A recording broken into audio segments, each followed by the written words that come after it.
Praise Lord. ഒരിക്കൽ കർത്താവിൻ്റെ ശിഷ്യന്മാർ പടക് കയറി അക്കരയ്ക്ക് യാത്ര ചെയ്യുമ്പോൾ പടക് കായലിൻ്റെ നടുക്ക് എത്തിയപ്പോൾ കർത്താവായ യേശു ക്രിസ്തു അവർക്കെതിരായിട്ട് ആ കടലിൻ്റെ മുകളിൽ കൂടെ നടന്നു വരുവാനായിട്ട് ഇടയായി. അത് കണ്ട പത്രോസ് കർത്താവിനോട് ചോദിച്ചു, കർത്താവ് അങ്ങാണെങ്കിൽ ഈ കടലിന് മീതെ നടന്നു വരാൻ എന്നോട് കൽപ്പിക്കണമെന്ന് പറഞ്ഞു. യേശു പറഞ്ഞു, വരിക എന്ന് പറഞ്ഞു.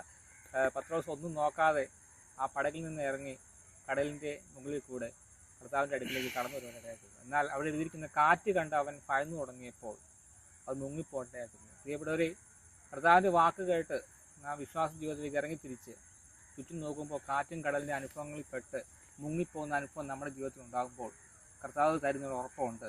നമ്മളെ വിളിച്ച ദൈവം വിശ്വസ്തനാണ്, മുങ്ങിപ്പോകുവാൻ അവൻ സമ്മതിക്കത്തില്ല.